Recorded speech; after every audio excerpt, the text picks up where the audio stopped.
Welcome to Dodgers Dogs as part of the Dodgers Daily Network. Casey Porter here. I'm not even sure what I saw last night. I mean, the Dodgers, there's no way they should have lost that game. You had rain delays.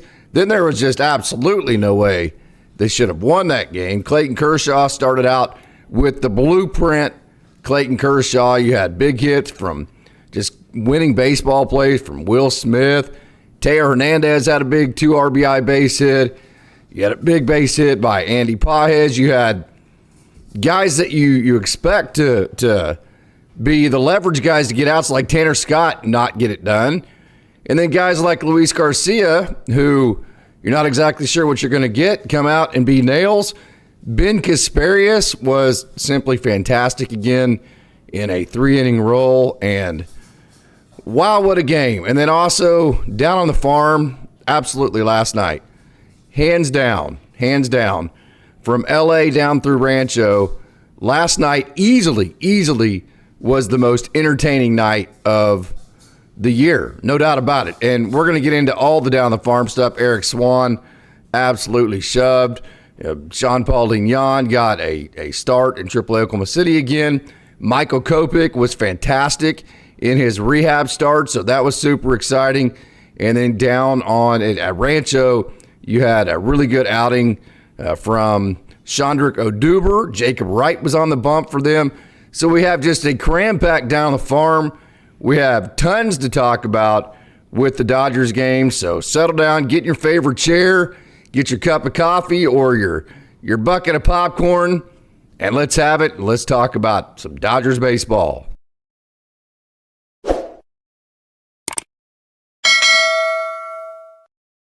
So with all the mayhem, let's not forget Clayton Kershaw, 2 innings pitched, no hits, no runs, 1 strikeout, and 1 walk. This was the blueprint. The fastball touched 90, and I know everybody's been saying, hey, he's got to get up to 91, 92, this or that. And kind of my point is, no, he's got to get up to 95 for his fastball to really make a difference in terms of him just being able to bully hitters and just throw it in there and say, here it is, see if you can hit it.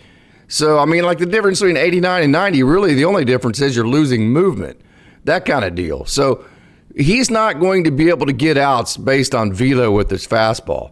He's going to be able to get outs with the blueprint that he put in last night. So I thought it was huge, first of all, that he got the double play from Juan Soto to end the first inning, just to get off to a good start. Something he hasn't done the last couple of times he's been on the mound for the Dodgers.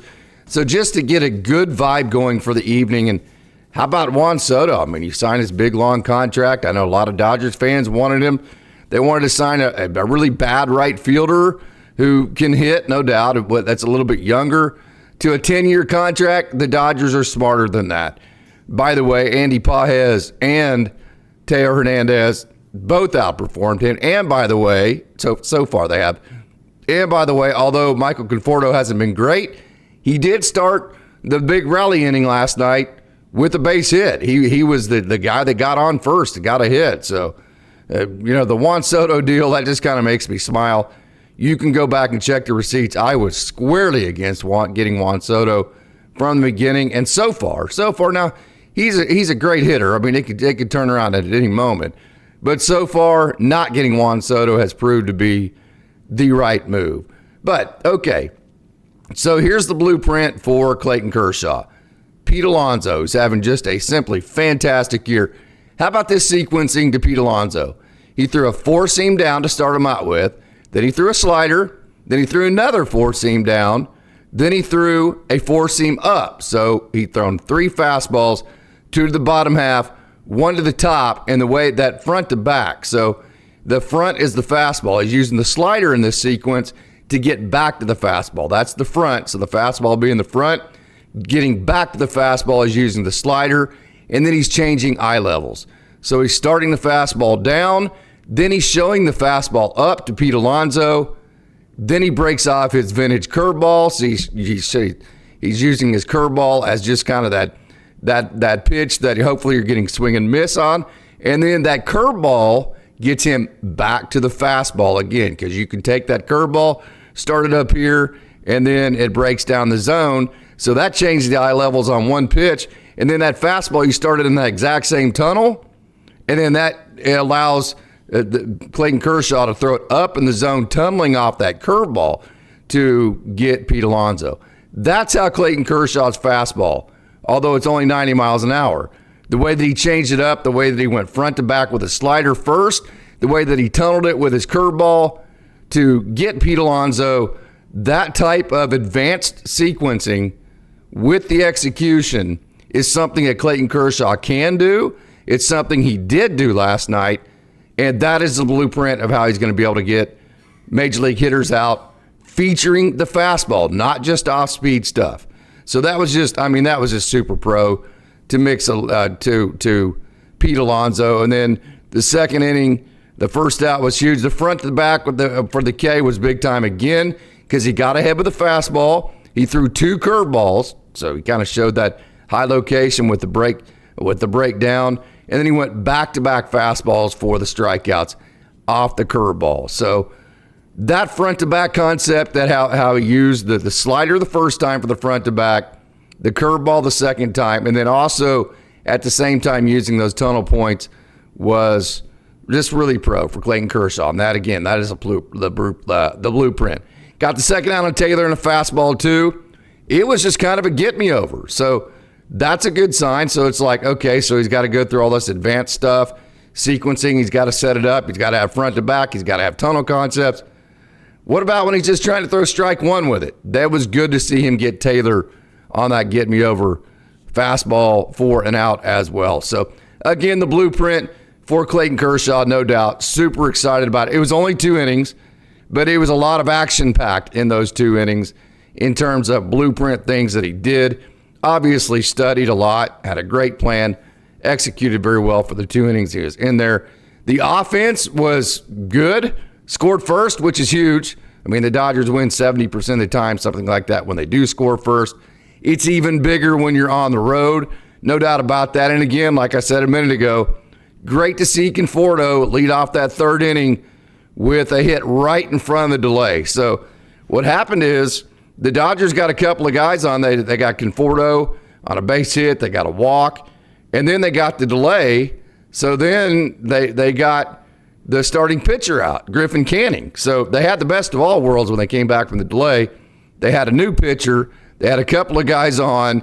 Then they had the delay. And then what I really loved about the way the Dodgers did work, you saw Clayton Kershaw with all the execution.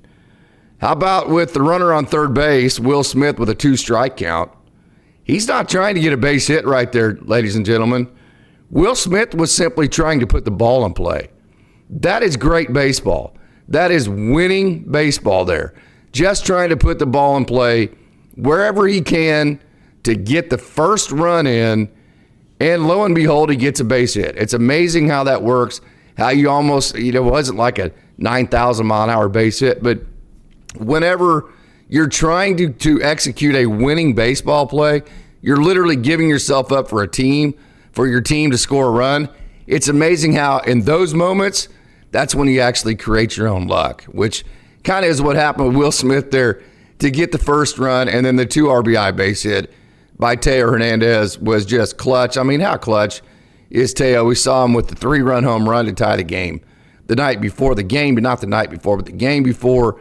The big 2-strike hit last night from Teo, that was simply a mistake pitch. I mean, there was nothing other than it was a 2-2 pitch, and I mean, that was a 95-mile-an-hour cookie right down the middle. But again, Teo didn't try to do too much with it. He just tried to barrel the ball, tried to hit it as hard as he could, tried to hit a line drive, and because of that, he got a 2 RBI base hit. Another winning baseball play. Just trying to put the ball in play as hard as you can from Teo. And then, hey, kind of the full Max Muncy experience. You get the bunt, he throws it away, the Mets end up scoring. We're all pissed about it. We're thinking, God, Max Muncy, defense, this and that.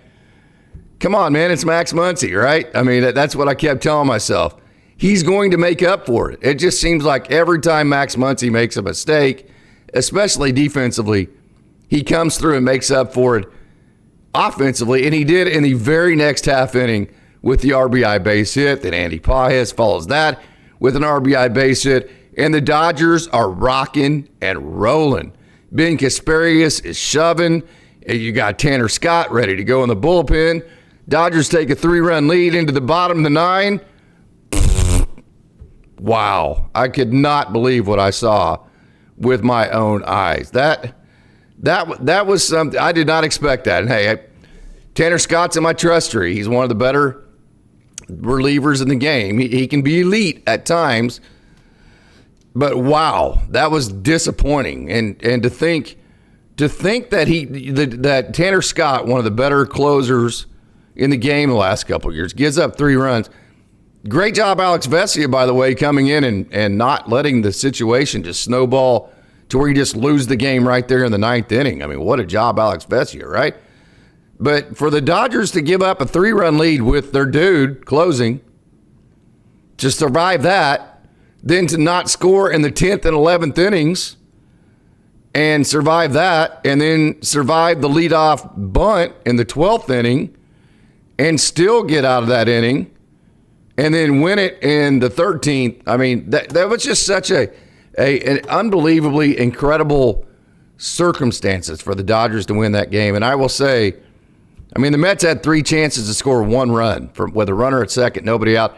First 2 chances, they refused to bunt the runner over to third base. I don't care who's at the plate. You get that runner to third base when you only need 1 out. Now, if you're the visitors and you don't know how many runs the other team can score, statistics will tell you bunt is not the play for the visitor. But if you're home team and all you need is 1 run, bunt the damn guy to third base and do exactly what Will Smith. Well, you saw the Dodgers do it with their best hitters, okay? With a runner at third base and 1 out. What did Will Smith do? He just gave himself up for the team, hit a ground ball, Dodgers score. Get the guy to third base. The Mets did not bunt in the 11th and the 10th and the 11th, and because of that, they didn't score. They bunted in the 12th. The Dodgers still got out of that. And then how about Luis Garcia? I mean, wow. I tell you, let me back up a little bit. Matt Sauer, I was proud of him. And you're going to say, what are you talking about? He gave up 2 runs, this and that, and results and that and this and that. Okay, but hey, the 1 run was unfortunate. He did, and here's the thing about Sauer. He knocked down 3 innings, but here's the big one.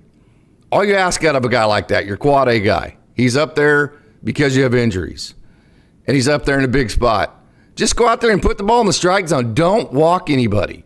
Make the other team earn everything they get. And he did. And simply put, if you watch Matt Sauer, when he gets to a full count, it's almost 100% that the cutter's coming. And he threw that little cement mixer cutter to Beatty. And Beatty knew the cutter was coming. And then not only knowing the cutter was coming, then he got a cement mixer. And that was just about all she wrote. So the second run, though, was tough luck on the Muncy error.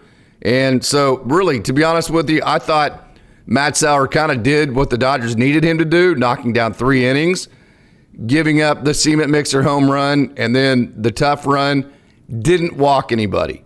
That allowed the Dodgers to keep the lead. And then again, like we said, Ben Kasparius, 3 innings, no hits, no runs, 6 strikeouts, and a walk, and threw his curveball the most.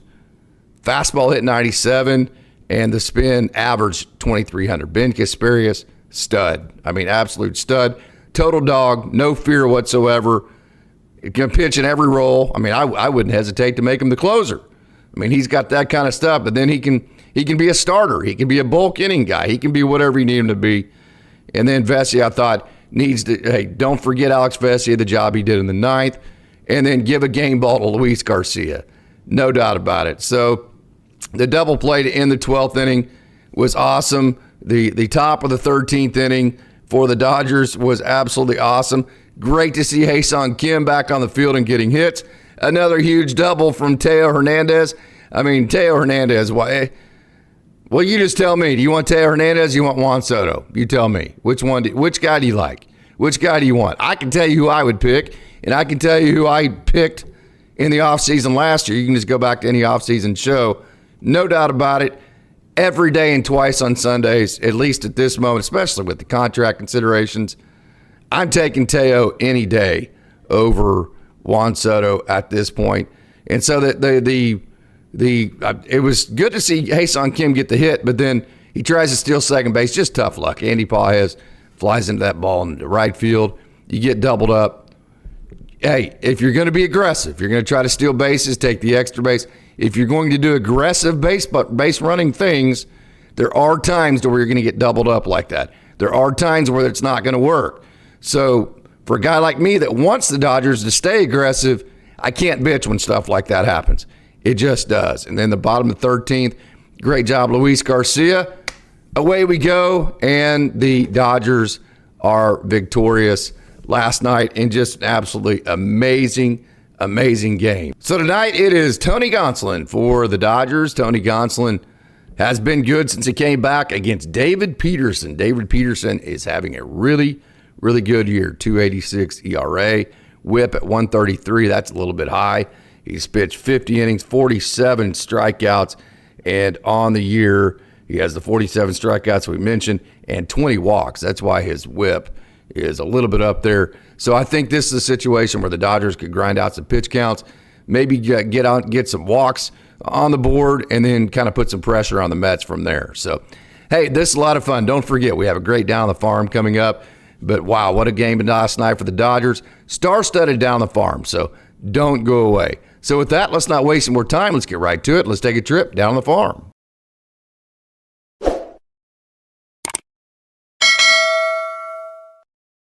Who you're looking at here is lefty that the Dodgers drafted last summer out of Cal Poly, and that would be Jacob Wright. Jacob Wright threw a scoreless inning last night, and hey, he has really good stuff. I mean, he has a very, very complete mix, one of the most complete mixes of any pitcher you'll ever find anywhere in the game. I mean, you're talking about a two-seam, four-seam slider, slurve, and change. So there's a lot to offer there for Jacob Wright. Of course, when you have that much stuff and you're young, look at that slider. That is absolutely dirty. It's going to be that's a tight slider. It's going to come down to execution. And if you look at Jacob's numbers, his strikeouts are okay, but probably the walks, I think he would say, are the part of it that's a little bit elevated. And so the execution piece, as with all these young guys, is always the key to that situation. And so it was good to see Jacob Wright. He was the opener last night. He only threw one inning. And so good to see him out there in the opening role and pitching very well and throwing a scoreless inning. So I wanted to show you Jacob Wright and his outing from last night. And then Chandrick Oduber was simply fantastic. This guy has been straight fire since he got promoted to the Rancho Cucamonga Quakes about a month ago. Last night, Oduber, 2.1 innings, 2 hits. He gave up no runs, 3 strikeouts, and 2 walks. Oduber is yet to allow a run in all 6 of his outings for the Quakes. Now, that's only 8.2 innings. You don't get a whole lot of innings at a time when you're a reliever.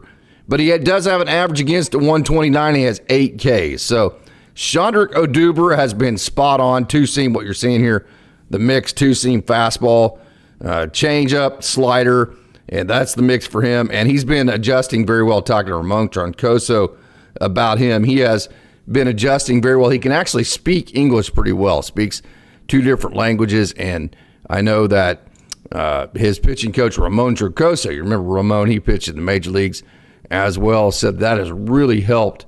That has really helped Chandrick Oduber transition over to the Dodgers and pitching in affiliated baseball. And then this is Samuel Munoz, 3-2-1, liftoff. That is Stockton. If you remember, that was the location last year where Kenny George hit his only home run. Kenny George actually hit it over that awning there. But Samuel Munoz had another big night last night.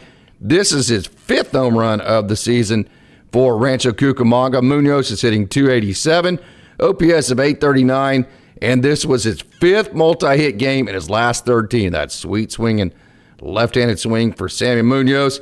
Hey, how about this? He's having a great year. Munoz leads the Quakes in RBIs, 36 RBIs.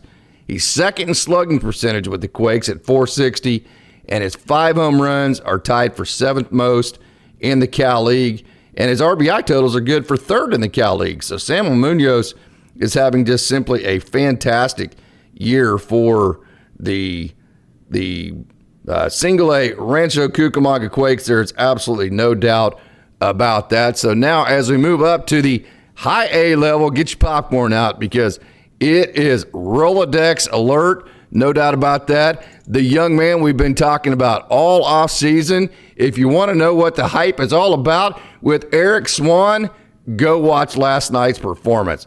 Let's freaking go, Eric Swan. How about 4 innings, 2 hits, no runs, 6 Ks, and 3 walks? The execution piece was there. The fastball was big. The secondaries were just gross. Look at that fastball riding up at the top of the zone. And the thing about him is, he had the injury last year. Look at that. I mean, that's gross right there, that pitch. Especially coming off a fastball that can hit 102, 103. He can ride the top of the zone with it. He can hit that 4 slot, like you said. And, boy, that's a little bit more of a hanger there. But he's settling in nicely. You remember last year he got injured, tried to come back too soon, then got injured again. And so hopefully, really all he needs, Eric Swan, he needs a full year of health so he can continue to stack one outing after the other so he can stay healthy. Because if he stays healthy and starts stacking outings one on top of the other, what that's going to do, that's going to allow his execution piece to start matching the explosiveness of nature of his stuff, because nobody has more explosive stuff than Eric Swan. And so it just needs, like I said, to continue to stack outings, continue to just incrementally improve the execution piece. Only 3 walks last night. He did a good job of that. And this is Mike Sirota, who had 2 hits last night for high A Great Lakes. Boy, what a player Mike Sirota is. That just hit the ball up the middle, hit the ball the other way. I mean, there is no offensive profile it's like the Austin Gothier type profile for Mike Sirota at this point, to where just everything's up the middle, everything's the other way. But he does have some pull side power from time to time, too. 2 RBI single you saw up the middle, and against the drawn and infield, and you saw this double down the right field line. How about this? Mike Sirota, there's a double down the right field line, hitting .550 since he got promoted to the Loons, hitting .387 overall. So .550 with the Loons since being promoted, .387 overall. OPS is .1202. He has hits in 9 games in a row.